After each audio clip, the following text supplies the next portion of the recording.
Richard, how you doing, man? Hey, look at that. I'm loving that beard, man. That's a new thing for you. Very cool. Yeah, Wow. yeah, Yeah. I had been dying it, man, vanity. And I went through a period to where I was really, not getting out much or whatever.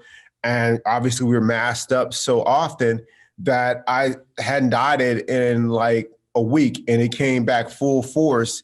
And so I was going to, color it again. And a few people, saw it as I was taking a drink of water. And they were like, do not dye that again. Do not color that. Like, leave it just like it is. And I'm just like, all right, we'll give it a shot. So I've gotten I've got some positive feedback about it, man. So thank you. I love it. I think it's really long overdue. You're probably gray at 22. So right. Right. Yeah, exactly. I mean, it's even in the eyebrows, man. I'm feeling like Einstein over here. oh yeah, yeah, that's really cool. I didn't notice that Yeah, before. I wish I had his intellect to say the least. That's the wisdom mark, Is that what that is? Okay, cool. I'll take it. Theory anyway. Sign me up. Man, so how are you doing? I'm doing great. How about yourself? I'm doing great, man. Just always happy to see you. I missed you so much, man. And Sorry that I couldn't make that ski trip because of COVID, but I heard all you vaccinated dudes had a great time. It was a wonderful, wonderful trip. Lots of good conditions, great stories, and I'm sorry I missed it this year. yeah, we're considering another quick trip up to our friend Brian's place if possible, and I'll let you know now that you're all vaccinated and everything, and it'll be a great time to fellowship. I love to do it. I love to do it. I love being with you guys. Great, thank you. I see the firewood back there in the back. Have you had to use that? Yeah, in fact, if you look over my shoulder, you can't see it. There's a bunch of crap in the fireplace because I haven't cleaned it yet. I had a fire all week because it's still getting down to freezing, below freezing here in Sedona most nights. I've been working on the garden and I'm almost ready to start planting, but it froze last night, so I'm not going to plant today. But I think maybe later in the week it'll be time to put the garden in. Dude, I just love the way you're living your life and how you're practicing novelty and just really doing the things that help root you, in nature. So well done, Rick. Oh, thanks, Keith. And I want to get your butt up here because you've been threatening to spend a little more time in nature. And I think we need like a good 3 or 4 days somewhere, not someplace that's scary, but someplace that's isolated and away from people where you and I can get into this rhythm of how it is without any electronics at all. And out without any other people at all, and see how that suits you. Exactly. I think if I'm with you or if I'm with our friend Pete, who's like a wilderness doc, I'm in good hands, man. Let's do it. The three of us would be great. Yeah, that'd be great. Exactly. And this is the perfect time for it. If we could do it probably, late April, beautiful. Probably be 75 during the day and 50 at night. Perfect. That'd be great. You segued us in quite a bit, really nicely there regarding being away from people. So a little twist on that is one of my friends asked us to do a podcast about abandonment. She had an experience in her early childhood in which, her parents share with her that financially, that raising her and her siblings wasn't doable. So she went and started to live with her, I think it was her grandparents. And then shortly thereafter, her siblings were separated from her. And so ever since that point, she's really dealt with a fear of abandonment. And the way that it shows up in her life now is that whenever she sees sees or feels the signs of that coming up again for her, she withdraws and she leaves the relationship or the connection quickly.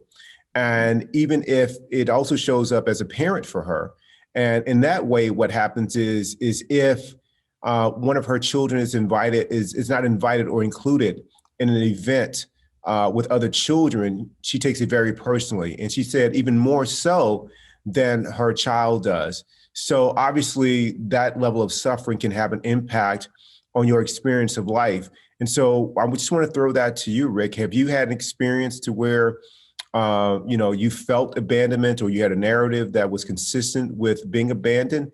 And how do you deal with that as in now? What an amazing topic. I think every human that walks the planet deals with issues about abandonment. And I think the first starting point is to realize that you're not alone. One of the things that I think humans have within them is this desire to be part of a productive group and to be respected and appreciated by the group. In fact, it's not just an ideal, it's a fact of life. It was a survival technique. You had to be a productive member of the group, and you had to be respected. You had to pull your own weight. You had to be in a group in order for you to survive, because obviously before machines and weapons and so forth, you were at the mercy of all of the other things in the world that were more powerful than just a single human being. So that group is what allowed our species to survive. So the idea of being abandoned by other people in the group, no matter what the group is a very profound and difficult thing to deal with. I think everybody, as I say, has experienced abandonment, myself included. And I don't know, first of all, I think whenever we're dealing with anything this deep and this connected to psychological health, that we need to make sure that the people understand that neither of us are trained psychologists, and they need professional guidance in this area. I think the best I can offer is just some common sense tips. And I guess the first thing that would work for me is always what I resort to when I feel under stress, and that is a feeling, to create a feeling in myself that I have worth and I have power apart from whatever other people's opinions might be of me. And the way I do that is through meditation. And the meditation is not by going inward and thinking I have power and thinking that I have worth. It's the experience of just being with myself and appreciating that I have an ability to live and breathe and to be independent. I think just experiencing meditation is the first step. Number two, I think it's very helpful if you have a reliable network of people who you do love, who never abandon you, to hit those folks up for an extra dose of whatever they offer you. In your case, you've got tons of fans out there that you have that are always reinforcing you, but your mom is very close to you as well. For me, it's my son. My son is, almost 40 now, hard to believe. But Wow. he and I are very close. And when I feel a little bit down or blue, I don't have to tell him what my problem is. Just hearing his voice helps me. Number three, I think that there has to be a way of transferring that negative stimulus outside of yourself. That is a way of trying to debrief and to discharge those things. And that would be exercise for me, and I probably for the same for you. So those are the things that I would do. Meditation, reverting to those strong people within your group that never abandon you, that you always feel at home with. And then thirdly, discharging the feeling of abandonment by exercise, by good eating, and by being, of course, always in nature. Yes, Rick, thank you, man. Those are great tips, and I appreciate you sharing those. Abandonment for me is not something that I have experienced since committing myself to the practice. Prior to that, I did experience it, and so I can relate to my friend who asked the question about abandonment. When I was a kid, I wasn't around my biological father. But what I found is that my application of feeling abandonment is selective. So I never felt abandoned by him for whatever reason. And I think part of that was because I lifted him up on a pedestal as someone who I wanted to aspire to. So when I found out that he worked, as a, white collar employee in corporate America, that's what I wanted to do, or do it as good as he did or better. So I became very aspirational with him, although he wasn't in my life. Now, there were some circumstances about that we can talk about into another podcast, but for him, I never felt that way. However, I did feel it later when I was 17. I'd been living on my own for like a year for other reasons I can tell you about. But basically, my mom and my brother and I were in a very abusive household with my stepfather who struggled with alcoholism. It was important for her safety that she moved on, which I'm grateful that she did, because I think it really saved her life, literally. And so I was living on my own for a bit of time. The situation at my stepfather's home got to the point to where we just couldn't live together. And I was being very, what's the word for it? Disrespectful for sure, but I wasn't complying with the rules that he put in place. And I'm a rule follower. So for me not to follow rules is like a big deal. And so I remember going to stay with call my mom to tell her what the dilemma was. And she wasn't in a situation where I could stay with her. So I remember her telling me to go and stay with my grandmother, which I did. And my grandmother let me stay there for a couple of nights. And I remember my mom calling me and saying, "Hey, Keith, you need to leave." I was like, "Where am I going to go?" She's like, "You're going to go to your aunt's house," which was her twin sister. And I said, "But I don't want to leave here. This is great." You know, we call her Big Mama. You know, that's common to how we refer to grandparents in the South and African Americans anyway. And so I said, "Big Mama would never like make me leave." And she was like, "Keith, trust me, it's better that you just go ahead and stay with your Aunt Dorothy." And I said, "Okay."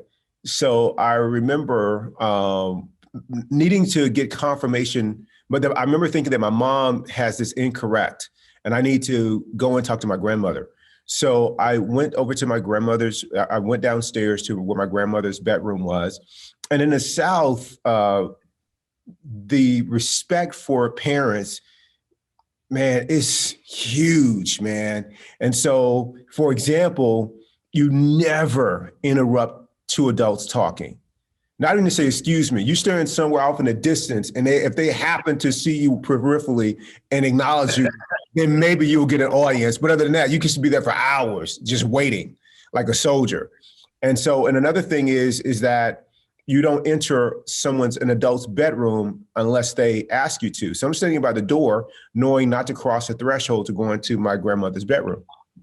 And she's sitting on the bed.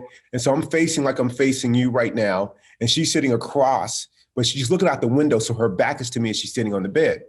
And I just said, "Big Mama, Big Mama." And she didn't say anything. And then I began to talk. And she said, I said, "My mom just called and said that you want me to leave." Like, there's no way, right? I mean, you love me. Like, there's no way. Like, I'm the kid who will do anything not to have a light footprint. And that comes from my mom when I was younger, that whenever we would go over to someone's house to spend the night, like a play date is what they call them today, that my mom would say before we would leave the house, she said, "Listen, you and your brother, when you go over to that house, here's what better happen on your walk back home. They better call me and tell me that you were so outstanding that they want to adopt you and give their own kids up." I was like, so that was the standard, dude. So it was a play day for everybody else. It wasn't a play day for us. It was a business trip. We were working. We were washing dishes, like at the other people's home, making beds up. I mean, like, and our friends were like, "Dude, you're giving us a bad look over here," because my brother and I were there to really to impress. And so I carried that into my adult life and definitely my teenage years when I was with my grandmother in this moment. And so I knew that I had been very, very thoughtful, very, very service oriented while I was staying with her for those few days. And she didn't say anything. And it was just silence the whole way. And this went on for like 5 minutes, man. And I could feel like the tears welling up into me that here's a family member. And you know how we feel about grandmothers and as human beings, like, man, grandmothers are supposed to be a certain way, you know, and it's all just love and tenderness and kindness. And I know that's not the reality for all grandmothers, but this was what I grew up, you know, with the expectation of. And so I gathered my things and I left, and I was hurt, but I didn't let a tear shed. And so I go to live with my aunt. She welcomes me into her home. And this goes on I'm there for about 2 weeks. Now, to create the light footprint in my aunt's home, what I do is I'm sleeping on the couch, and I would get up in the morning and I would turn to take a shower about 2 hours before school and before anyone else got up. And I would turn the water on to where it's just a trickle so that the running water wouldn't wake my cousins up, who were 2 girls who were my age and definitely not my aunt. And then I'm out of the house before any of them wakes up. The sheets and the blanket that I slept with on the couch, it's been folded, put away. You do not know I've been there. And then I would go to school and come back. As a favor to my aunt, I would pick up my cousin from work since I had a car. Otherwise, it would be about an hour and 15-minute drive both ways for her to pick her up. But for me, it was like a 45-minute drive.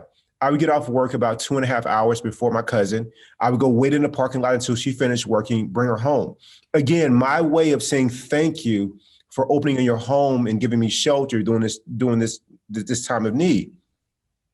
And so one day I get a call. Oh, and the other thing too is that when I would get home during the week, if they were inside and the television was on, I would just stay in the car for hours just doing homework by the little interior light in the car, so as it not to interrupt, what they have going on in their own lives. So very light footprint. So one day my mom calls me, and I just happened to be at the house on a Saturday watching television. And she said, and my aunt comes in and she hands me the phone and said, "Your mom is on the phone." And I grabbed the phone and I said, "Hey, how you doing? Everything okay?" She's like, "Keith, you need to pack your things. You got to leave." And I'm like, "Why? I got to leave? Like, where? I don't have anywhere to go. Like, really?" She's like, "Yeah, you got to leave." I was like, "Why?" I mean, it's no way Aunt Dorothy would make me leave. She loves me. Like, there's no way she would make me leave. And she's like, "Keith," I was like, "I got to go ask her. I got to go ask her." And my aunt, so I get up and I could hear my mom saying, "Keith, don't just grab your things. We'll figure this out. You just do not go ask her. Do not just go." I couldn't help myself.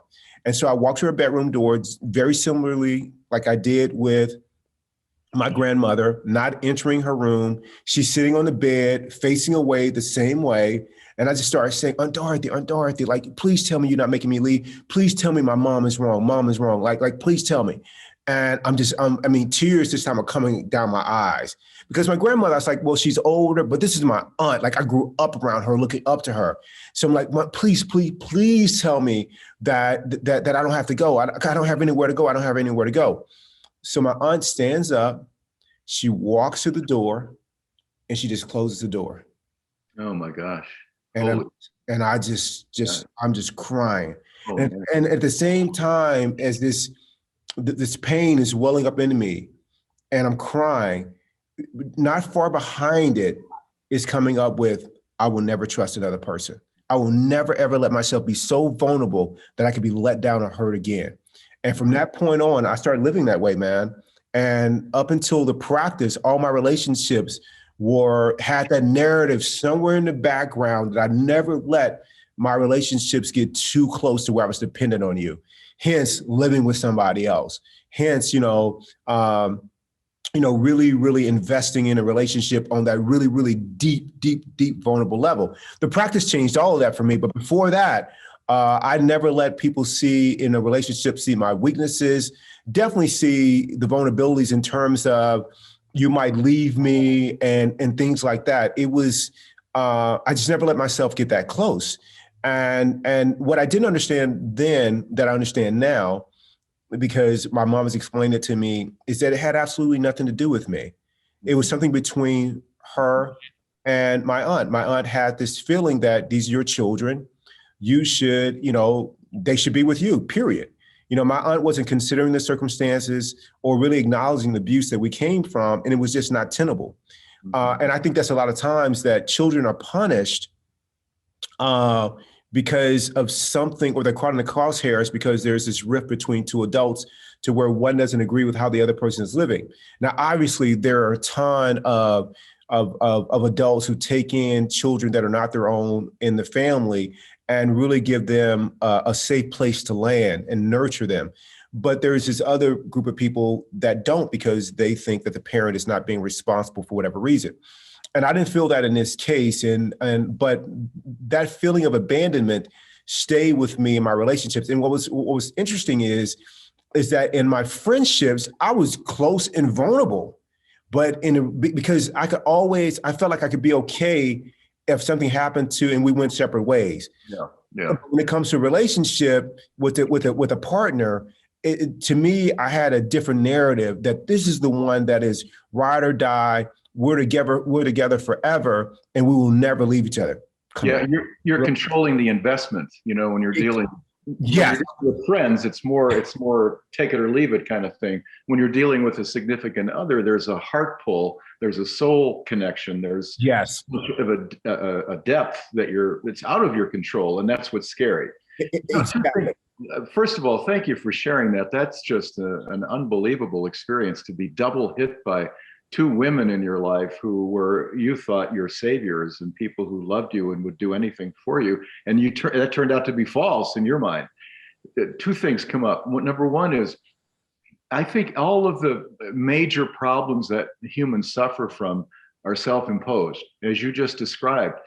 Your interpretation of those events made you the center of it. I was the reason why my aunt kicked me out. I was the reason why Big Mama didn't want me there. I'm unlovable. That's how the mind works. And it had nothing to do with any of that. But that's internalized. So that abandonment source, the idea that you are unworthy and that people abandon you because you're unworthy, is a story that you're telling yourself that you can't get out of unless you take a look at it, unless you have somebody point it out to you. And I think that's the value of therapy, or having a close friend who's a good listener, where you can see, hey, I'm creating this on my own, man. This is just, these are stories I'm telling myself based on material that came to me that's probably not true. I mean, it just isn't true.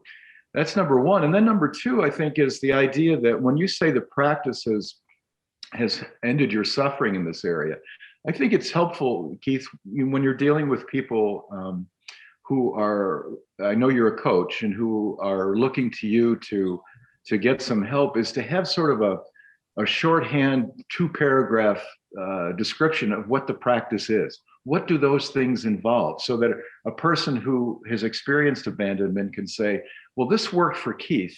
Let me see if I can do that same thing. Like my little three-step process, that simplified thing that I just talked about a few minutes ago. Right. That 2 paragraphs for you might help this person really see and get through the feeling of abandonment. I don't think you can, this is such a deep-seated issue for humans. I don't think you can get through it without practice. And by that, I mean, it's not something where you read a book and you say, got it, and you're solved, it's cured. It's not that way. It's a way of looking at life. It's a way of looking at the issue over and over and over until it's desensitized, until it's, as I said earlier, discharged and out of your life, or at least managed, right? And the first step of that always is monitoring. Oh yeah, I know, I've got these feelings of abandonment. It sounds like your friend has already gotten to that point, because she's identified, I have these feelings of abandonment. That's great, because you can monitor, you understand what I'm going through right now is abandonment. And I know it's abandonment based on, and then whatever the basis is, and I know I can control it. I know this is something that I'm telling myself and putting myself through, and it has nothing to do with what other people are doing to me. It's what I'm doing to myself.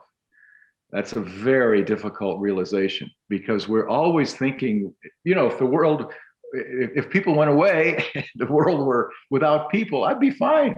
Not true. You'd find something to be angry about, or disappointed in, or screwed up about, because that's just how we're built. It's the negativity bias partly, but it's also the idea that we're self-centered, and that's partly what we have to deal with and what the practice addresses. Anyway, I really respect that share. That's such a vulnerable thing for a kid to go through, and obviously it's still in the forefront of what you've experienced in your life as a man, a powerful man. Yet it's still there for you, and that's a remarkable story. Yeah, it's there for me. First of all, thank you for those 2 things to do. I think those are very helpful. It's still there for me, as if, like, I had a red bike when I was a kid.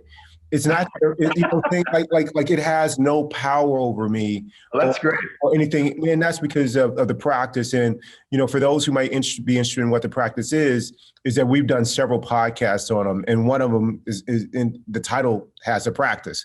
So, which Rick and I both share what we do every day to stay rooted in the present, and which informs us in how we show up as kind, accepting, grateful, and peaceful. So that's there. I think for me, a couple things. One, that is helpful now.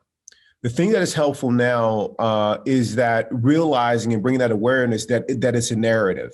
Okay. But I didn't really get to the point like, okay, I was identified with being abandoned. I hadn't reached to the point in my journey to where I could say, have awareness that there's this narrative out there that I'm choosing.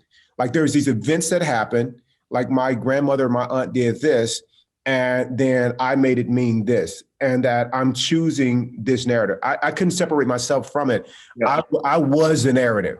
And so what was helpful to me before I even got to that, to be able to get to that point, was just really looking at my own life and my own behavior. Like I had no idea that I was how I was blaming people for abandoning me, that in all my personal relationships, by withholding love, withholding connection, I was doing the abandoning.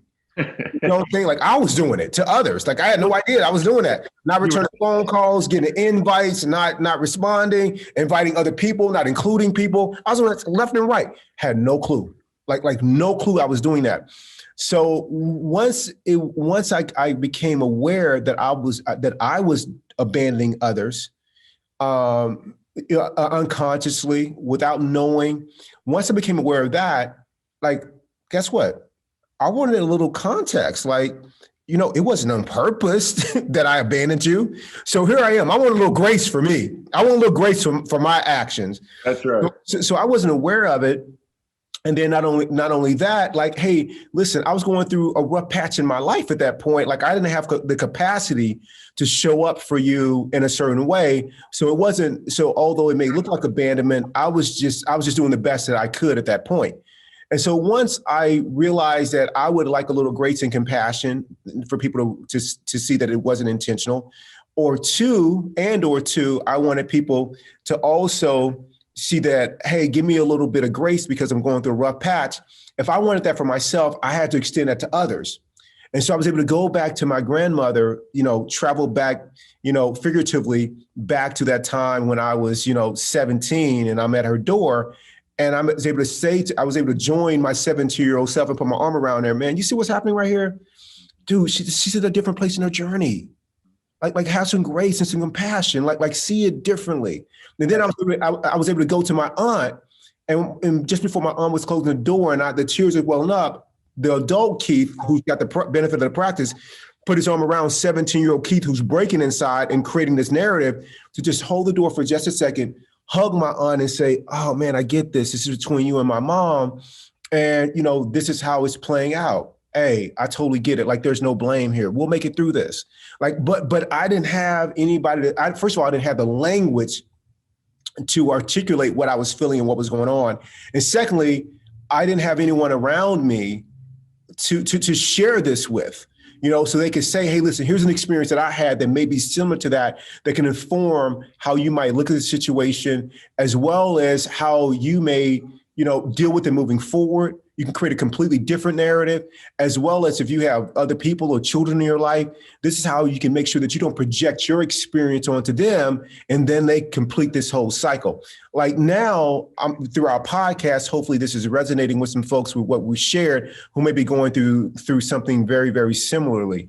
But I am a big believer in that what keeps me out of that narrative, like it doesn't even show up for me now, but what would keep me out of that narrative is the practice. The practice, what it does is it helps take you out of being internally focused to external. That's why Rick mentions nature and exercise. It takes you out of here to where you're trapped in those circular thinking and that thoughts. Now, mind you, for those 2 or 3 instances in my life in which I created the abandonment story and narrative, and it doesn't mean that those actions by other people didn't happen. They did. But I could have created a completely different narrative. Like I wish people would have created for me, who may have created stories that I was abandoning them. But here's the thing, of those 3 or 4 instances in my life in which the narrative grew and gained strength, here's what's interesting. I've got thousands of examples of people being right there for me, ride or die, even when I was not at my best. Yeah. You know what? I don't fall back on any of those. like I know I got all these examples of people staying true to me and having my back and being there for me. No. I want these three completely overshadow all this love and kindness and connection and people really, really showing up for me in a very loving and lasting way.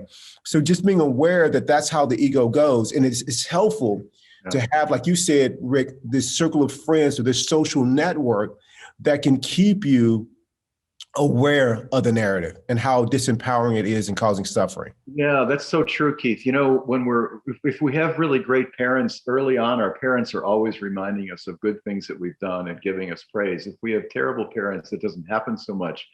But the responsibility of doing that always remains with ourselves. Each of us has that option to choose things that have gone well or choose things that have gone bad to reflect on. And often we learn from our failures, but you get into a real trouble patch if you start having a long and deep and detailed memory about all the failures. The idea is to take the message and move on. And the failure is just an instruction. It's nothing more. But the choice of how you believe in what you can do for yourself is totally up to you. So, we're on a different topic now, but I think it's interrelated, and that is that the buck stops with you. And once you get to the hang of monitoring whatever it is that you think is your narrative and looking at it closely to see if it's something you're self-imposing or it's something that actually you need to remind yourself did happen in a way that you can take a lesson from. It's either one of those two, but mostly it's going to be story. But the sooner you can get to that point, I think the start of the end of suffering begins. I totally agree, Rick. And I will, just end with this one bit before we move on and end the show. And that is, as parents, there's a responsibility that we have. You can either see it as a responsibility or an opportunity, or you can see it as something different. But that personal responsibility that you just mentioned, we have a friend, Tim, who's done an amazing job.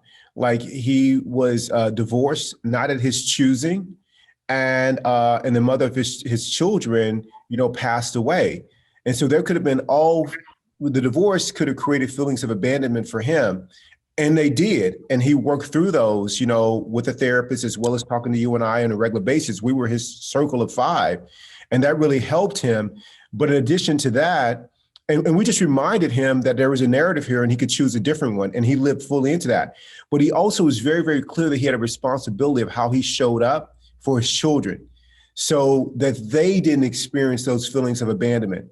So he just created, whenever those things showed up for them, he didn't baby them or buy them gifts or things like that to try to pacify them. He just made sure that every day with them was rich with connection, love, and experience and adventure, so that whenever they didn't get invited somewhere else by somebody else, they didn't even notice it. They like, how do you want to go there? Like, we having a party here. Like, every day became this amazing day with his children. And that was his commitment on a daily basis that became like breathing for him. And he's just a testament, I think, one of our inspirations, Rick, in dealing with the two things that he dealt with. He's a model father. He's a wonderful guy. He ought to teach fathering classes. He's terrific. He's terrific. Well, Rick, thank you for an amazing show. I love you, man. Thank you so much. And stick with that white beard, buddy. Now, that beard matches my head, so I'm impressed. Awesome. I love you. Adios. Adios, buddy.